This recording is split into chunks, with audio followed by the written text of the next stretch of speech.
প্রিয় দর্শক মণ্ডলী, শারদীয় শুভেচ্ছা জানাই সকলকে। চিন্ময়ী মায়ের কৃপা আপনাদের জীবনে বয়ে আনুক খুশি ও ভক্তির প্লাবন।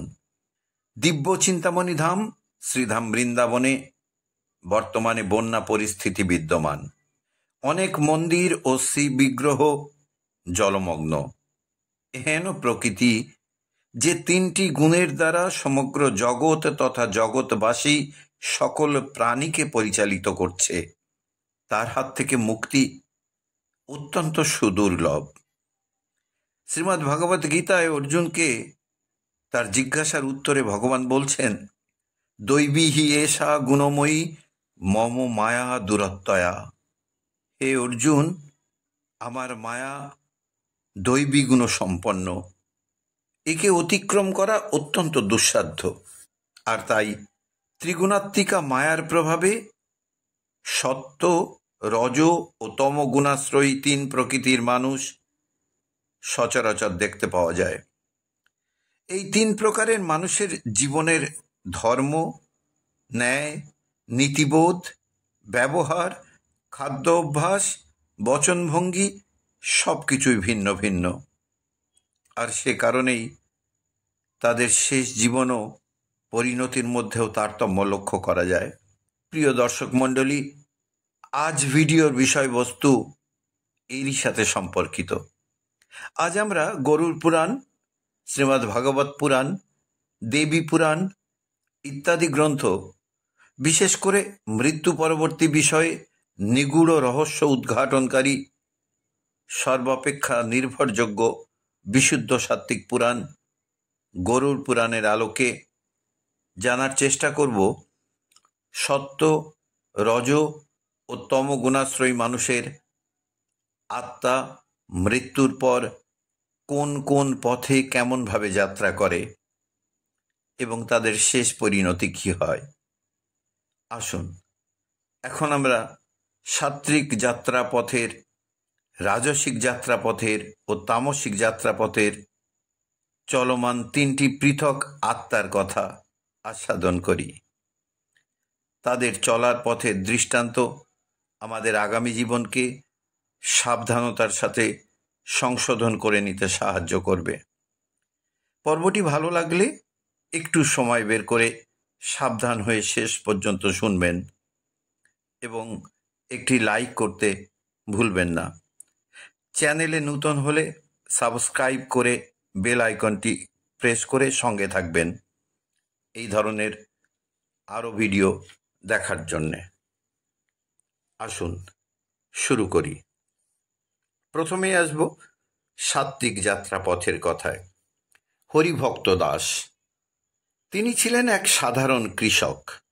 জীবনের প্রতিটি মুহূর্তে তিনি হরে কৃষ্ণ মহামন্ত্র জপ করতেন, সেবার জন্য গরিবদের দান করতেন, গঙ্গা স্নান ও তীর্থ ভ্রমণ করতেন, সকাল সন্ধ্যা নিয়মিত গৃহদ্বারে বসে কীর্তন করতেন। তার মৃত্যু হলো এক শান্ত সন্ধ্যায় নাম জপ করতে করতে। আত্মা দেহ থেকে বের হতেই এক অপূর্ব দৃশ্য দেখল। অন্ধকার নয়, বরং নির্মল আলো। শুভ্র বসনধারী দেবদূতরা শঙ্খধ্বনি বাজিয়ে তাকে অভ্যর্থনা করলেন। গন্ধপুষ্পের সুবাসে বাতাস ভরে গেল। দেবদূত বললেন, হে ভক্ত, ভয় করো না, তুমি সাত্ত্বিক যাত্রাপথে যাচ্ছ। হরিভক্ত দাস চোখ মেলে দেখলেন সামনে আলোক উজ্জ্বল এক পথ, যেটি ফুলে ফলে সজ্জিত। গঙ্গার মতো ধারা প্রবাহিত হচ্ছে, বাতাসে ফুলের গন্ধ ছড়িয়ে আছে। গরুড় পুরাণ বলছে, সত্যগুণ প্রধানস্য শুদ্ধ যাত্রা সুগামিনী ভক্তা অভিষিক্ত চিত্তস্য বৈকুণ্ঠং প্রতিপদ্যতে। যার অর্থ হলো, যার চিত্ত সত্যগুণে সিক্ত, যার অন্তরে ভক্তি আছে, তার যাত্রাপথ নির্মল ও সরল হয় এবং সে বৈকুণ্ঠে পৌঁছে হরিচরণে স্থান পায়। যাত্রাপথে দেখা গেল ঋষি মুনি বসে আছেন, তারা তাকে আশীর্বাদ করছেন। ঋষিগণ বললেন, হে ভক্ত, তুমি ভগবানের সান্নিধ্যে যাচ্ছ, তোমার আর জন্ম মৃত্যুর বন্ধন নেই। হরিভক্ত দাস আনন্দে কেঁদে ফেললেন। হরিভক্ত দাস বললেন, প্রভু, এ কেমন করুণা, আমি তো এক সাধারণ কৃষক ছিলাম। দেবদূতরা মৃদু হাসলেন। তারা বললেন, ভক্তি ভরসাই সবচেয়ে বড় পরিচয়। অবশেষে তারা পৌঁছলেন এক সুবর্ণ দ্বারের কাছে। দূরে নীলমণির মতো আভা, অনন্ত আকাশে ভগবান বিষ্ণু শঙ্খ চক্র গদা পদ্ম ধারণ করে বসে আছেন সিংহাসনে। ভগবান বিষ্ণু করুণাময় কণ্ঠে বললেন, হে ভক্ত, এসো, তুমি আমার সান্নিধ্যে পৌঁছেছ। এখানে আর কোনো দুঃখ নেই, আর কোনো জন্ম মৃত্যু নেই। হরিভক্ত দাস কাঁদতে কাঁদতে শ্রী বিষ্ণুকে প্রণাম জানালেন। নমো ব্রহ্মণ্য দেবায় গো ব্রাহ্মণ হিতায় চ জগদ্ধিতায় কৃষ্ণায় গোবিন্দায় নমো নমঃ। হে নাথ, তোমার চরণেই শান্তি। ভগবান তাকে নিজের অঙ্গনে গ্রহণ করলেন। গায়করা কীর্তন শুরু করল। হরে কৃষ্ণ কৃষ্ণ কৃষ্ণ হরে হরে, হরে রাম রাম রাম হরে হরে। এভাবেই ভক্ত আত্মা চিরশান্তি ও মুক্তি লাভ করল। প্রিয় দর্শক মণ্ডলী, এবার আসব রাজসিক যাত্রাপথের কথায়। শ্রীচরণবাবু ছিলেন এক বিত্তবান ব্যবসায়ী। সমাজে তিনি দানও করতেন, আবার বিলাসবহুল জীবন যাপনও করতেন। তার বাড়িতে প্রতিদিনই ভোজ, উৎসব, নাচ গান, রথযাত্রায় দান, আবার সঙ্গে সঙ্গে অহংকারও ছিল। জীবনের শেষ মুহূর্তে তিনি ভাবছিলেন, আমি কত কিছু অর্জন করেছি, কত প্রাসাদ গড়েছি, মৃত্যুর পরও নিশ্চয়ই আমি সুখ পাব। যখন প্রাণবায়ু দেহ ছাড়ল, তখন কালও নয়, বরং সোনালি আভাময় এক যমদূত এসে উপস্থিত হল। দয়ালু মুখ, তবে চোখে গভীরতা। যমদূত এসে বলল, হে শ্রীচরণ, এসো, তোমার যাত্রা শুরু হোক, তুমি রাজসিক পথে যাবে। শ্রীচরণ অবাক হয়ে দেখলেন, তার চারপাশে জ্বলজ্বল করছে সুবর্ণ প্রাসাদ। শঙ্খ, বাঁশি, মৃদঙ্গের মধুর সুর বেজে উঠল। অপ্সরারা হাতে ফুল নিয়ে তাকে স্বাগত জানালো। শ্রীচরণ প্রাসাদে প্রবেশ করতেই মধুর গন্ধ, সুস্বাদী খাদ্য, স্বর্ণপাত্রে পানীয়, অপ্সরারা নৃত্য করছে।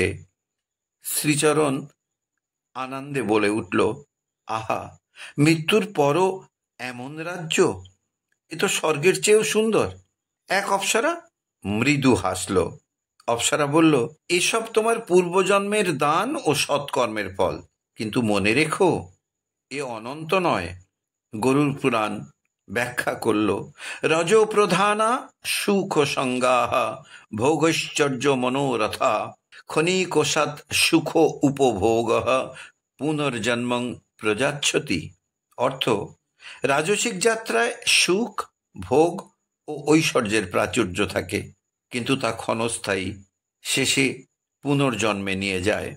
কিছুক্ষণ পর শ্রীচরণ দেখলেন ভোজের থালা থেকে খাবার অদৃশ্য হচ্ছে, সোনালী প্রাসাদের দেয়াল ভেঙে ধুলোয় মিশে যাচ্ছে।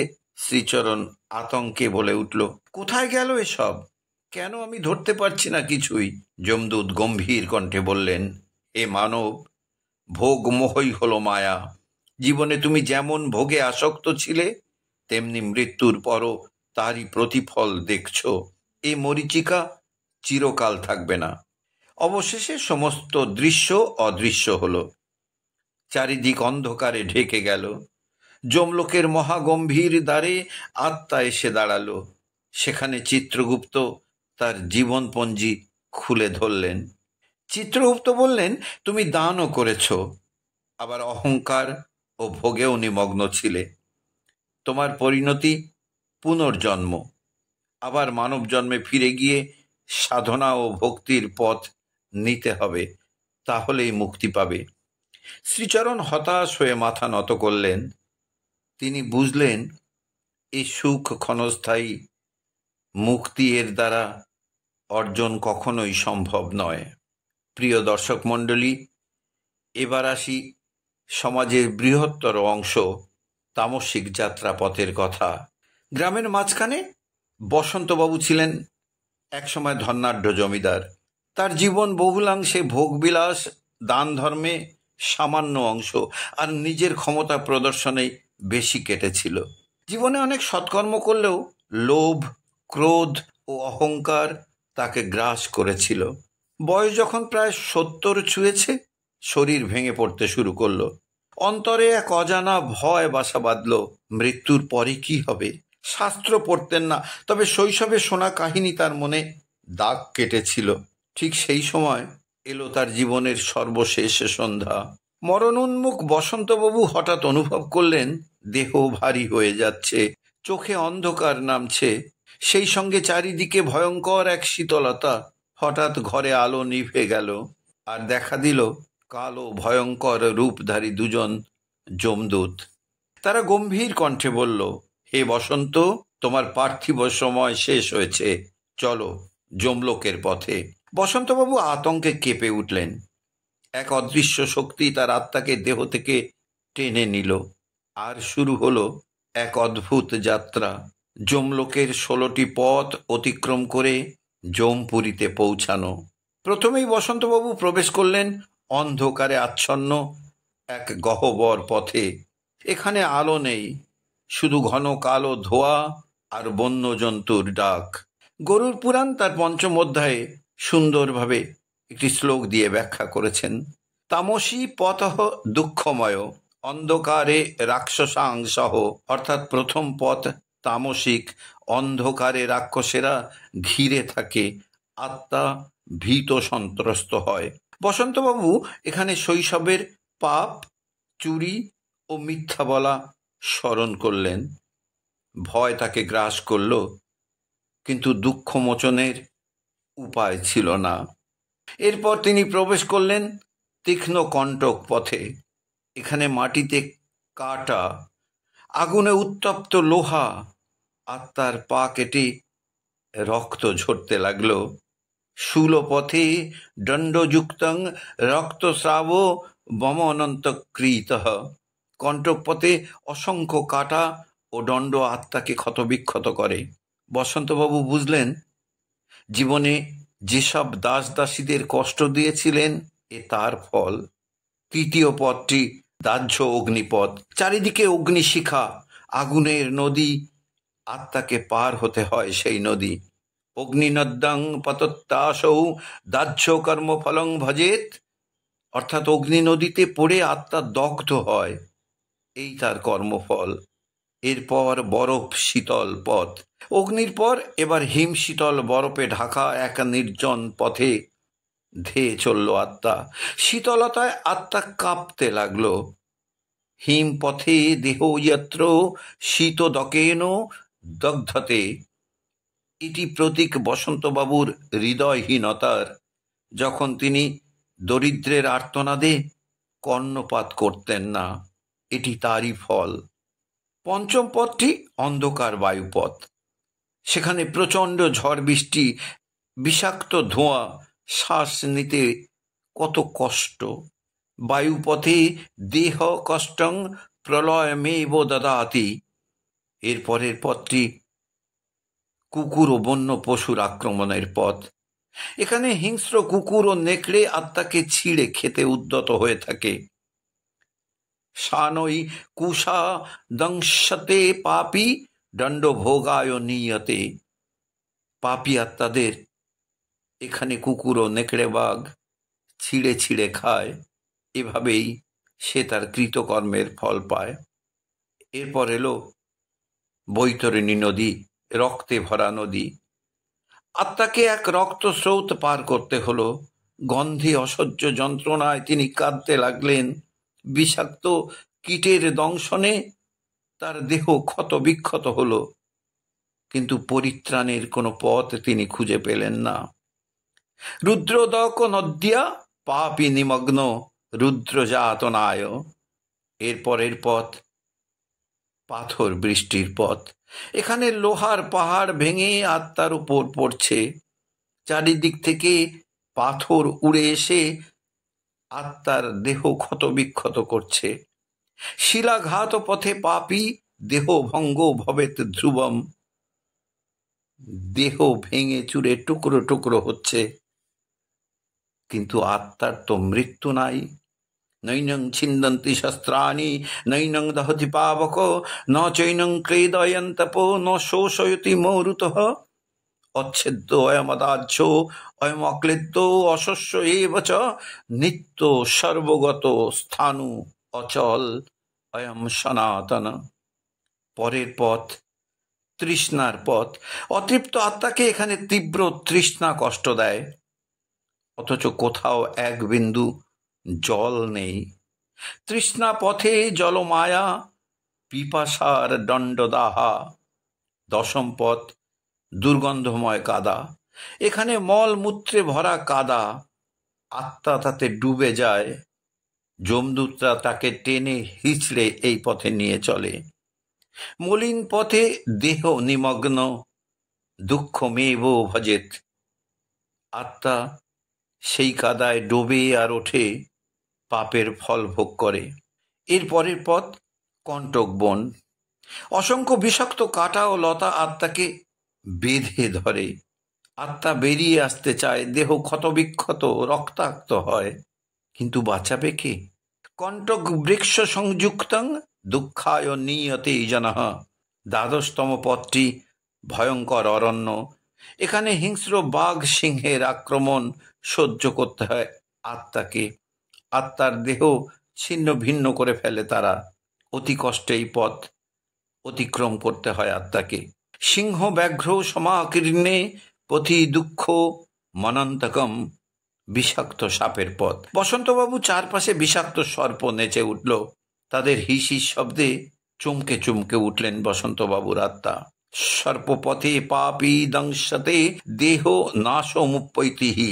বিষাক্ত সাপের দংশনে জ্বালায় ক্রন্দন করে উঠল আত্মা। এর পরের পথ খাড়া পাহাড় ও খাদের পথ। আত্মা এক গভীর খাদে পড়ে যায়, আবার ওঠে, আবার পড়ে। এইভাবে বারবার আঘাত পেতে পেতে সেই পথ অতিক্রম করতে হয় আত্মাকে। অবসাদ পথে নিত্যং পতনমেব লভ্যতে। পরের পথটি রাক্ষস পথ। রাক্ষসেরা আত্মাকে ভয় দেখায়, ছিঁড়ে খেতে উদ্যত হয়। আত্মা ভয়ে ডুকরে কেঁদে ওঠে। রাক্ষসই সংযুক্তং পথঃ পাপিনাং দণ্ড সাধনম। শেষের পথটি হলো যমলোকের দ্বার। অবশেষে দীর্ঘ যন্ত্রণার পর বসন্তবাবু পৌঁছলেন যমপুরীর ফটকে। চারিদিকে ভয়ঙ্কর প্রহরী, চোখ থেকে যেন আগুন ঠিকরে বেরোচ্ছে। ষোড়শ পথ সংযোগে যমপুরী প্রতীয়তে। যমরাজের সভায় তাকে হাজির করা হলো। চিত্রগুপ্ত তার সমস্ত কর্মের হিসাব খুলে ধরলেন। যমরাজ বললেন, হে বসন্ত, তুমি দান করেছো, আবার অন্যায়ও করেছো। তোমার জন্য নরকের শাস্তিও আছে, আবার পরিশুদ্ধির পর স্বর্গের সুযোগও। বসন্তবাবু কাঁদতে কাঁদতে ক্ষমা প্রার্থনা করলেন। তিনি বুঝলেন জীবনে যা করা হয় মৃত্যুর পর তার ফল ভোগ করতেই হয়। গরুড় পুরাণে বলা হয়েছে, যথা কর্মণি জনঃ প্রাপ্য সুখ দুঃখ ফলং ভজেত। মানুষ যেমন কর্ম করে মৃত্যুর পরে ঠিক তেমনই ফল ভোগ করে। আজকের পর্ব থেকে আমরা জানতে পারলাম মৃত্যুর পর যমলোকের যাত্রা অনেকের জন্য ভীষণ ভয়ঙ্কর। সৎকর্মই একমাত্র রক্ষা কবচ। দান, সেবা, ভক্তি ও সত্যনিষ্ঠ জীবন মানুষকে মুক্তির পথ দেখায়। বসন্তবাবুর যমলোক যাত্রা শুধু এক ব্যক্তির নয়, সমগ্র মানব জাতির জন্য শিক্ষা। আমরা যদি এখন থেকেই সৎ জীবনযাপন করি, তাহলে মৃত্যুর পর এই ভয়ঙ্কর 16টি পথ অতিক্রম করতে হবে না, বরং ভগবানের চরণে শান্তি লাভ করব। সুধী ভক্তমণ্ডলী, আজ এ পর্যন্ত। শ্রী রাধার কৃপা আপনাদের জীবনে শান্তি ও সমৃদ্ধি বয়ে আনুক, এই প্রার্থনা রাখি। সবাই মিলে বলুন, রাধা রাধা।